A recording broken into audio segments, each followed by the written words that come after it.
Bienvenue sur DMG TV, les histoires mystiques. Si tu es nouveau sur la chaîne, n'oublie pas de t'abonner, de laisser un commentaire, de liker et de partager. Tu veux raconter une histoire? Il y a un numéro à l'écran sur le plus 237 655 81 90 17. Envoie ton histoire et on va jouer ici sur YouTube, sur Facebook et sur TikTok. Bonsoir DMG. C'est la deuxième histoire que je vais te poster. Comme je disais, je prendrai le temps maintenant de raconter un peu toutes les histoires mystiques que j'ai à ma possession, ce que j'ai vécu, ce que d'autres personnes ont vécu à côté de moi. Bonsoir à toute la communauté DMG, likez, commentez, partagez, parce que ça nous édifie. Bon, DMG, je vais te raconter une histoire. Ce n'était pas une histoire qui m'appartenait, mais c'est une histoire qu'on avait dû me raconter pour me dissuader de ce que je voulais faire. En fait, nous sommes en 2014, je pense bien. Je rencontre donc l'un de mes camarades de classe avec qui on avait fait le collège ensemble, le lycée ensemble. On se rencontre et tout. Il m'invite chez lui. Bon, je connaissais bien le chez lui, mais je ne savais pas qu'il était revenu dans la ville. Il m'invite, je passe là-bas. Je pense que j'étais arrivée là-bas peut-être vers 11h. On avait passé toute la journée à causer, à discuter. Vraiment, c'était les retrouvailles. On pensait à nos journées au lycée et tout. Il était déjà, on peut dire, 20h par là, comme il habitait au bord de la route, puisque lui, il habitait au bord de la route dans un grand carrefour. Et puis, ça se passait dans la ville de Yaoundé. Je ne vais pas donner quand même le nom des différents lieux, mais ça se passait dans la ville de Yaoundé. Je sors donc pour aller prendre le taxi. Je me rends compte que comme c'était l'heure de pointe, il y avait tellement d'embouteillages. On n'arrivait vraiment pas à trouver même la place pour se tenir pour prendre le taxi. C'est comme ça que nous, on se tient de côté, on continue de discuter. Devant moi, une voiture vient, elle ralentit un peu. En fait, j'ai l'intention d'aller vers la voiture pour demander est-ce que vous allez dans tel quartier? S'il te plaît, vous pouvez m'écouter. La route, il me dit maman, ne fais pas ça. Je lui dis que ouais, je vais alors faire comment? Est-ce que minuit va me trouver ici? Il me dit que laisse, je vais te raconter une histoire qui s'est passée. Ça ne fait même pas 10 jours. Ça s'est passé la semaine passée. Une amie est venue me rendre visite ici. Je suis venue l'accompagner comme je t'accompagne là, à 20h. Elle a bien pris son taxi devant moi parce qu'elle allait du côté d'Itoudi. Elle a pris son taxi devant moi. Mais 2h, 3h de temps après, elle est arrivée ici au portail, sonner, c'est le gardien qui est venu toquer à ma porte parce qu'apparemment il m'avait déjà appelé. Moi, je n'avais pas suivi ses appels pour me raconter ce qui lui est arrivé. Il me dit quoi? Il me dit que comme la fille allait étudier, il fallait traverser la route pour prendre le taxi.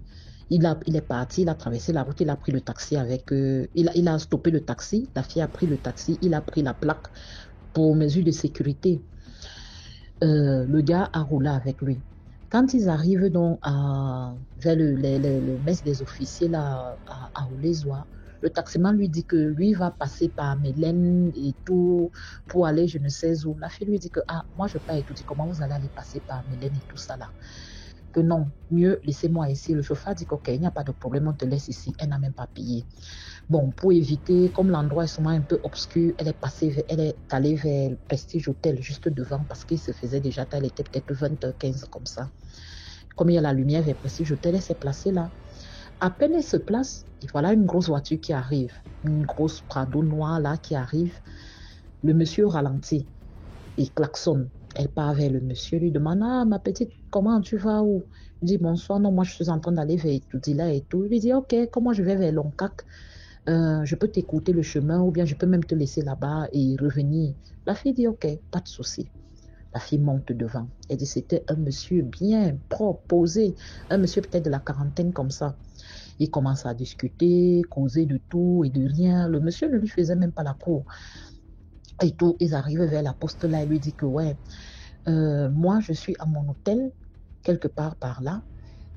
J'ai des documents là, je voudrais déposer ce que j'ai avec moi et puis récupérer d'autres documents.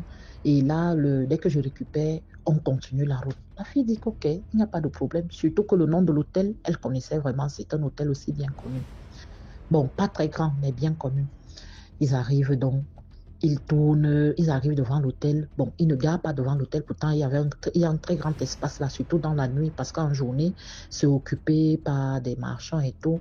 Mais la nuit, c'est libre. Ils contournent, ils tournent et ça va passer par un parking souterrain. Sa tête tique d'abord, elle dit bon, Elle ne connaît pas bien l'hôtel, mais elle est étonnée de voir un parking souterrain à cet hôtel-là. Pourtant, elle passe là chaque jour. Elle n'a pas l'impression que c'est un hôtel qui peut avoir un parking souterrain. Ils arrivent là-bas en bas. Elle dit que dans sa tête, elle se dit que non, je ne vais même pas attendre le monsieur, c'est dans la voiture, le temps qu'il récupère ce qu'il a récupéré, et puis il redescend. Mais elle regarde encore le parking, il n'y avait que quelques voitures, mais c'était très grand là en bas. Elle dit que non, maman, si on vient m'agresser ici, je vais faire comment? Voilà comment elle descend de la voiture avec le monsieur. Ils montent, ils prennent l'ascenseur était là en bas, ils prennent l'ascenseur, ils montent. En temps normal, c'est un hôtel qui a peut-être 7 ou 11 niveaux. Oui, 7 ou 11. C'est pas très grand. Ils prennent l'ascenseur. Elle dit qu'elle n'a même pas prêté attention sur quel bouton elle avait appuyé ou combien de boutons est-ce qu'il y avait. Elle n'avait vraiment pas prêté attention. Ils se mettent à monter. Elle dit qu'ils étaient en train de causer. Comme ils causaient dans la voiture, parler de tout, de rien, du sport, de tout. Ils sont mis à monter. Elle dit à un certain moment, c'est comme si l'atmosphère avait changé. Elle dit que c'était comme si l'atmosphère avait changé, comme si elle dit qu'il y avait un silence pas possible. Le monsieur même s'est arrêté de causer. Monter. Elle dit que il ne faisait que monter dans l'ascenseur, monter. Elle dit que s'ils ont fait moins de temps dans l'ascenseur, c'était peut-être une histoire même de 45 minutes, que s'ils ont fait moins de temps, parce qu'elle n'avait pas regardé le temps. Ils arrivent enfin, la porte s'ouvre sur un couloir, ils traversent le couloir, ils ouvrent une porte, ils entrent. Quand ils entrent, en fait, c'est une grande chambre, genre, elle dit que le luxe qu'il y avait dans cette chambre-là, les rideaux étaient dorés, tout était presque doré dans la chambre. Elle entre, en fait, elle commence à ressentir une sorte d'anxiété. Et en entrant, elle voit 2 grosses statuettes, vraiment grandeur nature là, d'un léopard et d'un lion. 2 statuettes, c'était côte à côte. Net un peu comme les statuettes qu'on avait mis devant nos stades là et tout. Elle dit qu'elle regarde. Le monsieur est là, il dit, vraiment, ma chérie, prends place et tout. Mais elle dit, dans la chambre, il n'y avait pas de chaise, il n'y avait qu'un grand lit, les 2 statuettes. Et dans la chambre, il y avait environ 3 portes. La porte par laquelle elle était entrée, il y avait une porte qui était un peu devant, là, elle était entrouverte avec une lumière dorée. Elle avait l'impression que c'était la toilette. Et il y avait une autre porte avec 2 battants. Elle dit, bon, le monsieur, lui, il a déposé les papiers qu'il avait pris dans sa voiture, il a déposé ça sur le lit. Il est entré par la porte qui était entrouverte comme celle des toilettes. Elle est restée là à regarder partout. Elle dit qu'il y avait les lustres là, vraiment dorés. Tout. Elle dit que c'était un luxe insolent. Même les draps qui étaient sur le lit, c'était comme si c'était doré, même le lit lui-même. Elle est allée, elle s'est assise sur le lit, mais du genre, le bas du lit. Donc, comme il y a souvent la tête du lit, le bas, le côté gauche, le côté droit, s'est assis sur le bas. Et elle donnait face au niveau des statuettes. Elle dit que ce qui commence d'abord à l'intriguer, c'est qu'elle regarde les statuettes.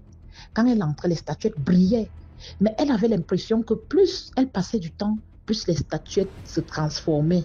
Donc, c'est-à-dire en personne. En fait, ça se transformait en véritables animaux.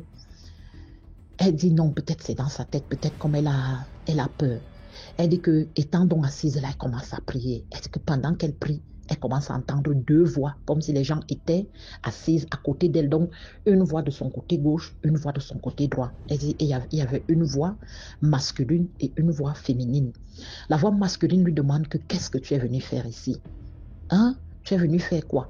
Sors d'ici avant que celui qui est dans la chambre là ne te retrouve.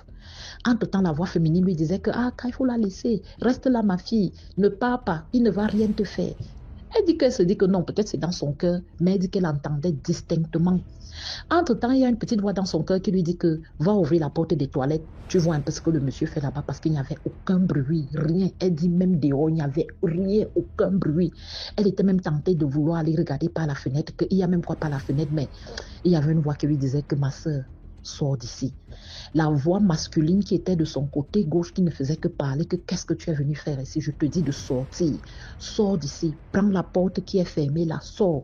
La voix féminine ne faisait que lui dire que ne prends pas cette porte-là. Ne prends pas cette porte. Elle dit qu'à un certain moment, tellement elle pensait qu'elle devenait déjà folle, elle s'est levée brusquement, elle a pris son sac, elle est partie vers la porte qui était fermée, pas celle vers où elle était venue, celle qui était fermée, elle l'a ouverte une fois, comme ça s'ouvrait de l'extérieur, donc tu n'avais pas besoin de tirer ça vers toi pour ouvrir, mais tu ouvrais, ça s'ouvrait de l'extérieur. Elle dit que elle a ouvert ça de l'extérieur, elle est sortie. Quand elle sort DMG, elle se retrouve devant la porte d'entrée de l'hôtel, donc au rez-de-chaussée. Qu'elle sort comme ça, donc le temps de sortir comme ça, qu'elle place les deux pieds dehors, elle était au rez-de-chaussée de l'entrée de l'hôtel, sur la véranda. Comme l'endroit là est généralement dans la nuit un peu désert et il y a les Nangaboko qui sont par là, elle dit qu'elle n'a même pas regardé que est-ce que les Nanga peuvent même me poignarder ici ou quoi. Elle a vu un taxi passer, elle a seulement hélé le taxi que pardon taxi, dépose-moi à tel quartier, donc là où mon ami là vivait. Donc pendant qu'elle était dans le taxi, elle appelait donc mon ami, il ne décrochait pas. Quand elle est donc arrivée au portail, comme le gardien l'avait vu sortir, donc le gardien l'a reconnu, le gardien était obligé d'aller appeler mon ami. Lui dit qu'il a été obligé de ressortir avec elle, de prendre maintenant un dépôt avec elle, d'aller la déposer chez elle. Et maintenant, lui, il a repris le même dépôt pour revenir chez lui. Je dis que DMG, quand il a fini de me raconter ça, j'ai seulement dit que maman, le dehors s'y glisse. Le dehors s'y glisse. J'avais attendu mon taxi au calme. J'ai pris mon taxi au calme, que pardon, laissez-moi dans mon quartier. Les histoires de que les voitures à gauche, les voitures à droite là, que elle avait dit à son amie qu'elle ne sait même pas, que si elle n'avait pas suivi la voie, ou c'est quoi qui est à l'intérieur là-bas, ou c'est quoi, elle était repartie là-bas dans la journée, regardez s'il y a le parking souterrain, il n'y a aucun parking souterrain dans l'hôtel là, aucun, il y a plutôt d'autres bâtiments où il y a des bureaux, donc d'autres bâtiments, pas les bâtiments de l'hôtel, les bâtiments qui sont à côté de l'hôtel. L'endroit est tellement même serré qu'il n'y a même pas moyen de dire qu'on allait même faire un parking souterrain. Les voitures qui viennent à l'hôtel gardent devant l'hôtel comme ça. Il y a un grand parking là devant l'hôtel. C'est que je ne veux même pas seulement donner le nom. Donc, vraiment, faisons attention. Le dehors s'est glissé, ça glisse depuis longtemps, juste qu'avec le phénomène des réseaux sociaux, on peut déjà sensibiliser comme DMG sensibilise là. Vraiment, faisons attention. Tout ce que je peux dire, c'est que vraiment commenter, liker, partager pour que ça puisse édifier et sauver des vies. Merci DMG.